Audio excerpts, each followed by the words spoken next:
শহরের নামকরা আইটি কোম্পানির এমডি নাভিয়াকে হত্যা করা হয়, যার কারণে পুরো শহর জুড়ে তোলপাড় শুরু হয়।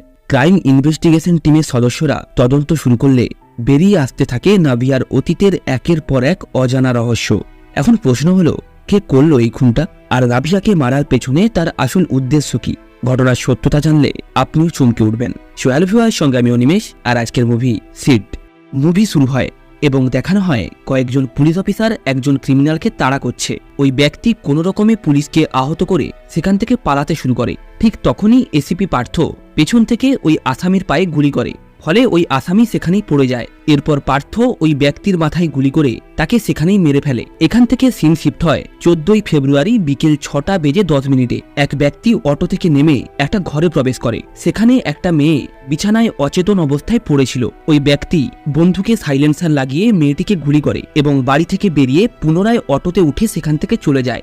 এই হত্যার কারণে বিভিন্ন সফটওয়্যার কোম্পানি থেকে পুলিশের ওপর চাপ আসতে শুরু করে, কারণ ওই মেয়েটি ছিল নাভিয়া সফটওয়্যার কোম্পানির এমডি, আর তার নাম হলো নাভিয়া।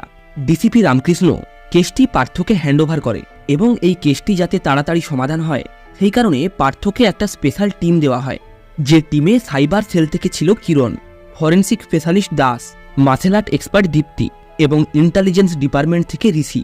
পার্থ তার টিম নিয়ে ক্রাইম স্পটে যায় ইনভেস্টিগেশন করার জন্য। সেখান থেকে জানা যায় বাড়ির সিসিটিভি কানেকশনটা কাটা এবং সেই সঙ্গেই কেউ একজন টয়লেটের জানালা খুলে সেখান থেকে পালিয়ে গেছে। তবে এই ঘটনার সময় নাভিয়ার স্বামী অফিসে ছিল। এছাড়াও সিকিউরিটি গার্ড এবং রাধুনী কেউ সেদিন বাড়িতে ছিল না। পুলিশ নাভিয়ার স্বামী রাহুলকে জিজ্ঞাসাবাদের জন্য ডাকে। রাহুল বলে, নাভিয়া খুব সরল মনের মানুষ ছিল, ওকে যে কেউ খুন করতে পারে এটা আমি কখনো ভাবতেই পারিনি। এরপর নাভিয়ার বাবা মাকে জিজ্ঞাসা করা হয়, আপনারা কি কাউকে সন্দেহ করছেন? তখন নাভিয়ার মা বলে, আমার মনে হয় নাভিয়ার স্বামী ওকে মেরেছে। এরপর নাভিয়ার মা কিছুদিন আগের একটা ঘটনা বলে। নাভিয়া ফোন করে তার মাকে জানায় সে রাহুলের সঙ্গে থাকতে পারবে না, কারণ রাহুল কথায় কথায় তাকে সন্দেহ করে। তখন নাভিয়ার মা তাকে বলে, প্রতিটা সংসারেই এমন ঝগড়া হয়, তুই একটু মানিয়ে নে। কিছুদিন পরে নাভিয়া তার মাকে ফোন করে বলে রাহুল এখন তাকে মারধর শুরু করেছে, আর এরকমই চলতে থাকলে হয়তো সে আমাকে কোনোদিন মেরে ফেলবে, নয়তো আমি নিজেই আত্মহত্যা করে নেব। এসব শোনার পরে পার্থ রাহুলের অফিসে যায়। পার্থ রাহুলকে জিজ্ঞাসা করে, তুমি নাভিয়াকে মারধর করতে? রাহুল বলে, স্যার, স্বামী স্ত্রীর মধ্যে টুকটাক ঝগড়া হয়েই থাকে, আর তারপরেও যদি আমাকে সন্দেহ হয় তাহলে আপনি আমার সিসিটিভি চেক করতে পারেন। আমি ওই সময় অফিসেই ছিলাম। পার্থ সিসিটিভি চেক করে দেখে রাহুল সত্যি কথাই বলছে। পার্থ কিছুতেই বুঝতে পারছিল না তারা আসলে ভুলটা কোথায় করছে। এই সময় ঋষি বলে, নাভিয়ার বাড়ির দুই পাশে দুটি ট্রাফিক সিগন্যাল আছে। প্রথম সিগন্যাল থেকে দ্বিতীয় সিগন্যাল অবধি যেতে 5 থেকে 7 মিনিট টাইম লাগে। যেসব গাড়ি এই পথ পেরোতে 10 মিনিটের বেশি টাইম নিয়েছে সেই সমস্ত গাড়িগুলিকে ধরলে অবশ্যই কিছু না কিছু ক্লু পাওয়া যাবে। এরপর তারা সিসিটিভি চেক করলে এরকম একটি গাড়ি দেখতে পায়। সাথে সাথেই পুলিশ রাহুল এবং একজন অটো চালককে ধরে আনে। অটো চালক বলে, কাল বিকেলে এই স্যার নাভিয়া সফটওয়্যার কোম্পানির সামনে আমার অটোতে ওঠে, এরপর ওল্ড সিটিতে আমাকে দাঁড়াতে বলে কোথাও একটা যান। তারপর ফিরে এসে জুবলি হিলসের একটা বাড়ির কাছে দাঁড় করিয়ে ওই বাড়ির ভেতরে চলে যান। কিছুক্ষণ পর ওই বাড়ি থেকে বেরিয়ে এসে পুনরায় নাভিয়া সফটওয়্যার কোম্পানির সামনে নেমে পড়েন। পার্থ অটো চালককে জিজ্ঞাসা করে, আপনি শিওর যে এই ব্যক্তি কালকে আপনার অটোতে চেপেছিল? চালক বলে, হ্যাঁ স্যার, আমার মনে আছে, কারণ ইনি কাল আমাকে 500 টাকা মিটারের বদলে 2000 টাকা ধরিয়েছিলেন। পার্থ রাহুলকে বলে, তোমার কি কিছু বলার আছে? রাহুল তখন বলে, হ্যাঁ, আমি নাভিয়াকে মেরেছি, ও আমাকে ঠকাবে আর আমি চুপ করে বসে থাকবো? এখান থেকে সিন ফ্ল্যাশব্যাকে যায়। রাহুল নাভিয়ার বাড়িতে গিয়েছিল বিয়ের ডেট ফিক্স করার জন্য। নাভিয়া রাহুলকে আলাদা করে একটা রুমে ডেকে বলে, বিয়ের আগে বরুণ নামের একটা ছেলের সাথে আমার সম্পর্ক ছিল, তবে সেটা বেশি দিন টেকেনি, আর এখন বরুণের সাথে আমার কোনো যোগাযোগ নেই। তবে তোমার যদি এই ব্যাপারে কোনো অসুবিধা থাকে তাহলে তুমি অবশ্যই বলতে পারো। রাহুল বলে, বিয়ের আগে অ্যাফেয়ার থাকাটা স্বাভাবিক, তাই এই ব্যাপারে আমার কোনো অসুবিধা নেই। এরপর তাদের বিয়ে হয়। তাদের দুজনের ম্যারিড লাইফ খুব ভালোই কাটছিল। তবে এর মধ্যেই হঠাৎ একদিন বরুণ নাভিয়াকে মেসেজ করে, যেটা নিয়ে নাভিয়া এবং রাহুলের মধ্যে কিছু কথা কাটাকাটি হয়। এরপর থেকেই বরুণ নাভিয়াকে মাঝে মাঝে কল করত, যার ফলে রাহুলের মনে সন্দেহ বাসা বাঁধে। কিছুদিন পর রাহুল দেখে নাভিয়া রেস্টুরেন্টে বরুণের হাত ধরে বসে আছে। নাভিয়া বাড়ি ফেরার পর রাহুল তার ফোন চেক করলে দেখে নাভিয়া বরুণকে 20 লক্ষ টাকা পাঠিয়েছে। এই নিয়ে তাদের মধ্যে আবারও কথা কাটাকাটি শুরু হয়। নাভিয়া বলে, বিপদে পড়া বন্ধুকে সাহায্য করা কি ভুল? তখন রাহুল তাকে বলে, এক্স বয়ফ্রেন্ডের সঙ্গে অ্যাফেয়ার রাখাটা মোটেই ঠিক নয়, নাভিয়া রাহুলকে বলে, তুমি যা ভাবছো তা সম্পূর্ণ ভুল, আমরা জাস্ট ফ্রেন্ড, আমাদের মধ্যে কোনো সম্পর্কই নেই। কিন্তু রাহুল নাভিয়ার কথা বিশ্বাস করতে পারে না। সে নাভিয়ার ওপর নজর রাখার জন্য একটা গোয়েন্দা ঠিক করে। এরপর একদিন রাহুল যখন অফিসের একটা মিটিংয়ে ব্যস্ত ছিল, তখনই সেই গোয়েন্দা ফোন করে রাহুলকে জানায় এক ব্যক্তি এইমাত্র তার বাড়িতে ঢুকেছে। এটা শুনে রাহুল তার মাথা ঠিক রাখতে পারে না। সে ঠিক করে আজ সে নাভিয়াকে হত্যা করবে। এরপর সে অফিসের পেছনের সিঁড়ি দিয়ে বেরিয়ে আসে, যেখানে কোনো সিসিটিভি ছিল না।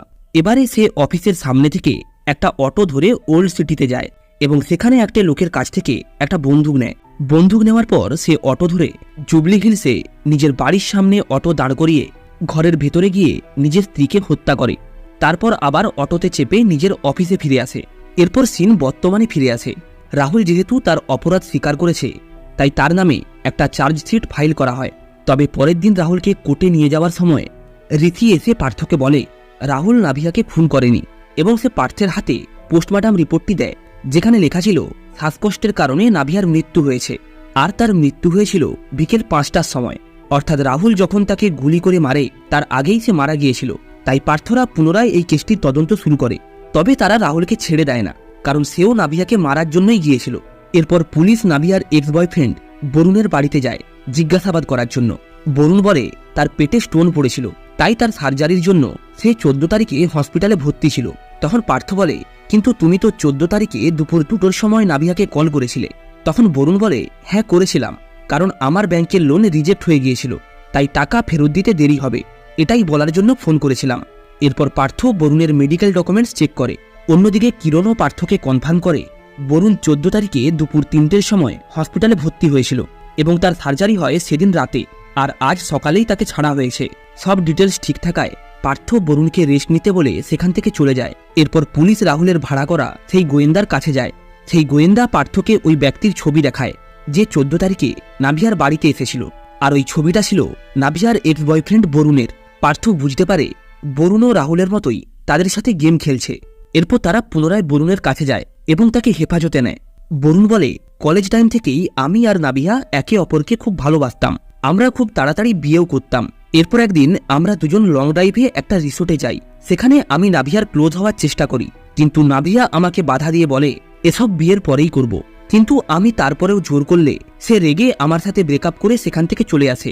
এরপর কলেজের রিইউনিয়ন পার্টিতে আমার আবার নাভিয়ার সঙ্গে দেখা হয়, তবে সে আমার সাথে কথা বলার জন্য একদমই রাজি ছিল না।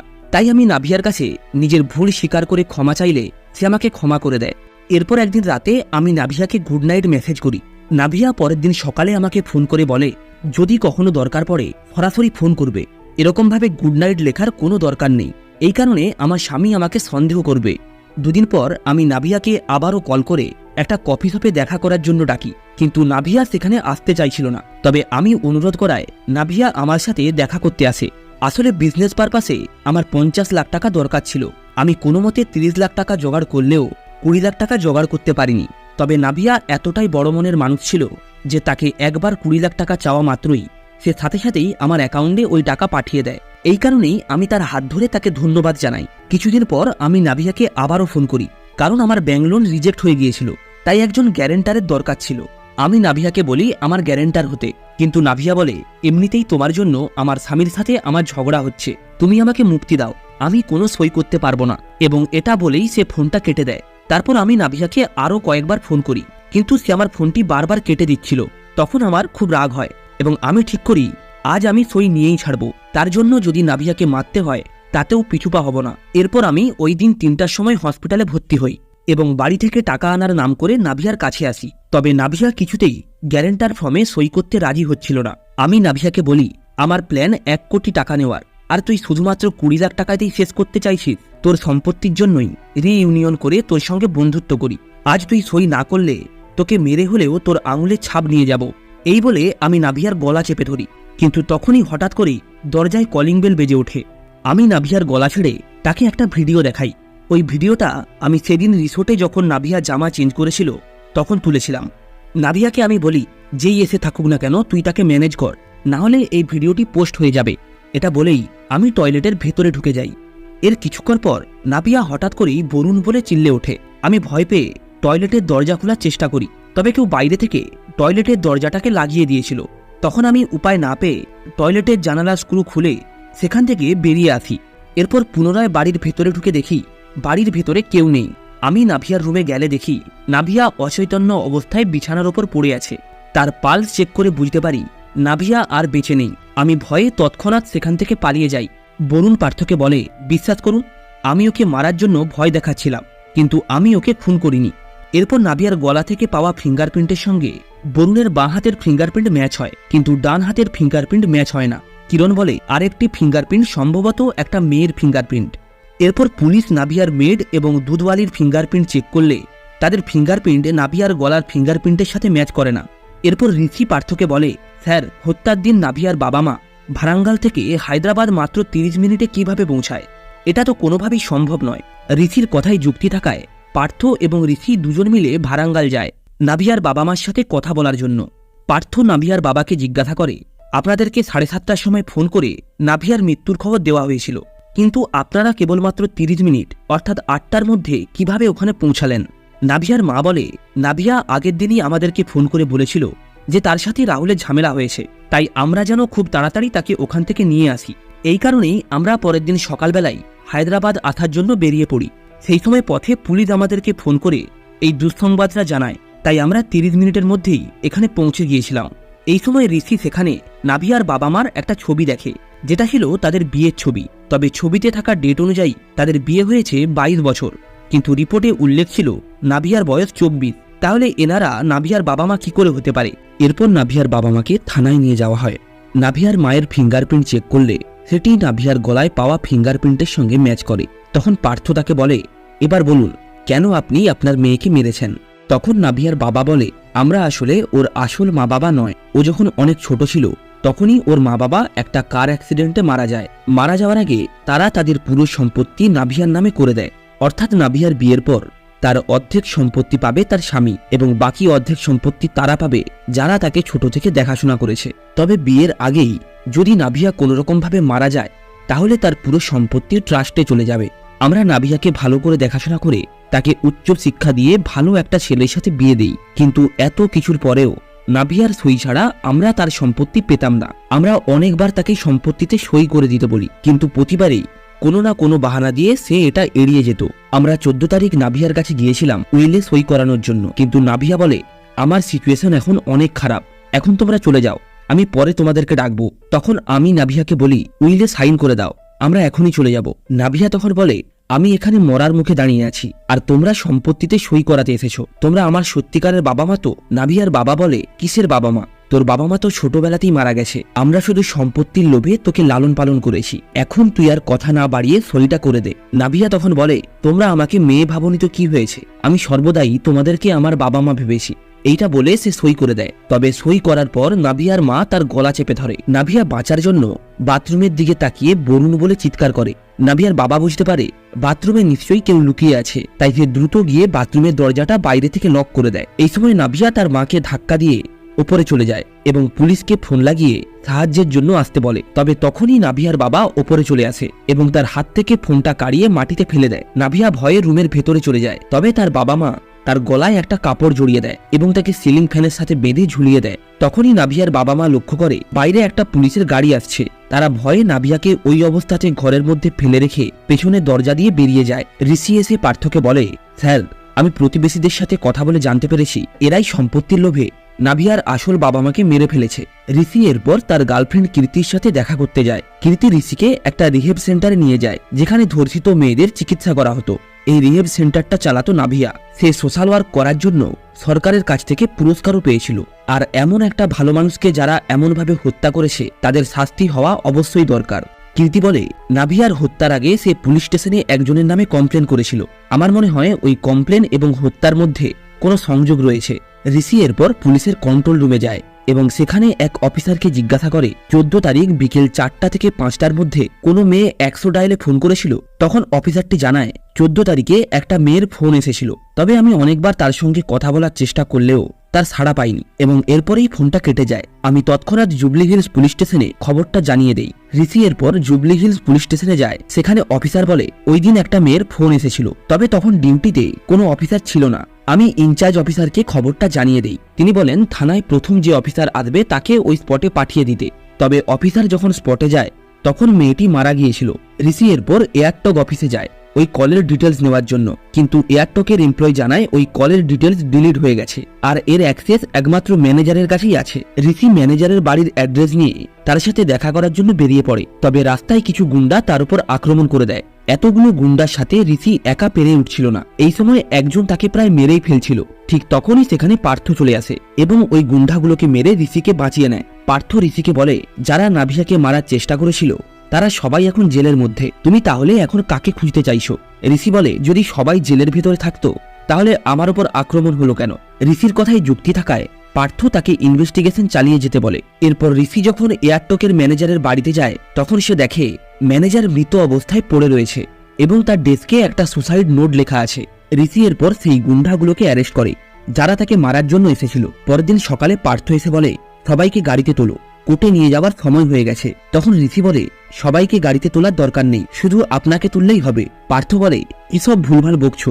ঋষি তখন বলে আমি আপনাকে একটা গল্প শোনাচ্ছি। একটা মেয়ের খুব জঘন্যভাবে রেপ হয় এবং একজন পুলিশ ওই রেপিস্টকে এনকাউন্টার করে মেরে ফেলে। সেই অপরাধীর নাম হলো বাসু, আর যে অফিসার তাকে এনকাউন্টার করেছিল তার নাম হলো এসিপি পার্থ। তবে এটা ছিল একটা ফেক এনকাউন্টার, আর এসিপির নামে একজন হিউম্যান রাইটস কমিশনের কাছে কমপ্লেন করে। পার্থ বলে আমি কিছু বলছি না বলে তুমি আমার নামে যা তা বলে যাচ্ছ। বাসুর বিরুদ্ধে আমার কাছে সমস্ত এভিডেন্স ছিল, তাছাড়া ক্রাইম স্পট থেকে ওর ফিঙ্গারপ্রিন্ট পাওয়া গেছে। ঋষি তখন পার্থের সামনে সেই গুন্ডাকে নিয়ে আসে। সে বলে স্যার, পার্থ স্যার আমাকে ভয় দেখিয়ে আপনাকে মারার জন্য বলেছিল, কিন্তু আমি যখন আপনাকে মারতেই যাচ্ছিলাম সেই মুহূর্তেই পার্থ স্যার নিজেই সেখানে চলে আসে এবং আপনাকে বাঁচিয়ে নেয়। আমরা কিছু বুঝতে না পেরে ভয়ে সেখান থেকে পালিয়ে যাই। পরে পার্থ স্যার আমাদের ফোন করে বলে একজন পুলিশ অফিসার যদি মারা যায় তাহলে কেসটি সিবিআই এর হাতে চলে যাবে, আর সিবিআই যদি এই কেসে ইনভলভ হয় তাহলে কেউ বাঁচবে না। উনি আমাদেরকে ম্যানেজারের অ্যাড্রেস পাঠিয়ে তাকে মেরে ফেলতে বলে। আমরা একটা সুসাইড নোট প্রিন্ট করে ম্যানেজারের কাছ থেকে সই করিয়ে নিই এবং তাকে বিষ খাইয়ে মেরে ফেলি। ঋষি পার্থকে বলে ডিপার্টমেন্টে আপনার অনেক সুনাম রয়েছে, কিন্তু তা সত্ত্বেও আপনি যখন ফেক এনকাউন্টার করেছেন তার মানে আপনার উপর অনেক প্রেসার ছিল। আর মেয়েটাকে ধর্ষণই বা কে করেছিল? পার্থ বলে যার জন্য আমি পুলিশ হয়েছি, যার জন্য আমি সর্বদা সৎ থেকেছি, এমনকি যার জন্য আমি বিয়েও করিনি, আর তার কারণেই আমাকে আজ এমন অপরাধ করতে হয়েছে। সে হলো আমার ভাই ভিকি।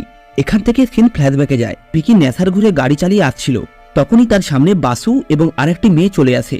ভিকি গাড়ি থামিয়ে বাসুর মাথায় আঘাত করে এবং মেয়েটিকে জোর করে রেপ করে। রেপ করার পর ভিকি মেয়েটির শরীরে রড ঢুকিয়ে তাকে হত্যা করে। বাসুর জ্ঞান ফিরলে সে মেয়েটির কাছে গিয়ে তার শরীর থেকে রডটা বের করে এবং সে নাভিয়াকে ফোন করে পুরো ব্যাপারটা জানায়। নাভিয়া বলে আমি এখন দিল্লিতে আছি, তুমি পাশের পুলিশ স্টেশনে গিয়ে কমপ্লেন জানাও। এরপর বাসু ওই পুলিশ স্টেশনে গিয়ে কমপ্লেন জানায়। পার্থ বুঝতে পারে তার ভাই ভিকিকে বাঁচাতে গেলে বাসুকে এনকাউন্টার করতেই হবে এবং পরিস্থিতিও তার সাথ দেয়। ক্রাইম স্পট থেকে পাওয়া রডের উপরে ভাসুর ফিঙ্গারপ্রিন্ট পাওয়া যায়। ঋষি বলে নাভিয়া তো শুধু আপনার নামে কমপ্লেন করেছিল, তাহলে আপনি তাকে কেন মারলেন? পার্থ তখন বলে কমিশন থেকে আমাকে অনেক জেরা করা হয়, আর নাভিয়া যদি আমার বিপক্ষে তখন সাক্ষী দিত তাহলে আমার চাকরি চলে যেত, তাই আমি সেই দিন থেকেই নাভিয়াকে মারার সুযোগ খুঁজছিলাম। এরপর 14 তারিখ 5টার সময় থানা থেকে আমাকে ফোন করে জানানো হয় জুবলি হিলসে একটা এমার্জেন্সি কল আছে। তাই আমি ওই বাড়ির পেছনের দরজা দিয়ে ভেতরে ঢুকি এবং উপরের রুমে গিয়ে নাভিয়াকে অর্ধমৃত অবস্থায় দেখতে পাই। আমি এতদিন ধরে যাকে মারার সুযোগ খুঁজছিলাম সে আজ নিজেই মৃত্যুকে আমন্ত্রণ করেছে। এরপর আমি তাকে বালিশ চাপা দিয়ে মেরে ফেলি এবং কল লিস্ট থেকে 100 ডায়াল নম্বরটি ডিলিট করে সেখান থেকে চলে আসি। ঋষি তখন তাকে বলে আপনি একটা অপরাধ লুকানোর জন্য কতগুলো অপরাধ করেছেন তা সম্পর্কে আপনার ধারণা আছে? তখন পার্থ বলে নাভিয়াকে আমি না মারলেও তার হাজবেন্ড তাকে মেরেই ফেলতো, তাই এটাকে আমি অপরাধ বলে মনে করি না। এরপর ঋষি এবং টিমের বাকিরা পার্থকে কোর্টে না নিয়ে গিয়ে একটা ফাঁকা জায়গায় নিয়ে যায় এবং তার মাথায় বন্দুক ঠেকিয়ে বলে চলুন একটা গেম খেলা যাক। আমি আপনাকে একটা বন্দুক দেব যাতে 4টা গুলি থাকবে, আপনার চোখ বেঁধে দেওয়া হবে। আপনি ওই বন্দুকের 4টা গুলি দিয়ে আমাদেরকে মেরে নিজেকে বাঁচিয়ে নিন, না হলে পরের গুলিটা আমরাই আপনাকে মারব। এরপর পার্থের চোখ কালো কাপড় দিয়ে বেঁধে দেওয়া হয়। পার্থ তার বন্দুক দিয়ে বাকিদের মারার চেষ্টা করে এবং তার একটা গুলি একজনের গায়েও লাগে। এরপর পার্থ চোখ খুলে দেখে সে যার গায়ে গুলি মেরেছে সেটা হলো তার ভাই ভিকি। পার্থ তার ভাইকে ধরে চিৎকার করে কাঁদতে থাকে। এই সময় ঋষি বলে, কালকের নিউজের হেডলাইন হবে, সৎ পুলিশ অফিসার পার্থ অপরাধের জন্য তার ভাইকেও ছাড়েনি। পার্থ বলে, আমি তোমাদের কাউকে ছাড়বো না। এই সময় ঋষির কাছে একটা ফোন কল আসে। ঋষি ফোনটা ধরলে কলের ওপাশের কথা শুনে অবাক হয়ে যায়। আর এই সময় আমরা পার্থর মুখেও একটা মৃদু হাসি দেখতে পাই। আর এর সাথেই মুভিটা এখানেই শেষ হয়। ভিডিওটা ভালো লেগে থাকলে অবশ্যই একটা লাইক করে চ্যানেলটা সাবস্ক্রাইব করে নেবেন।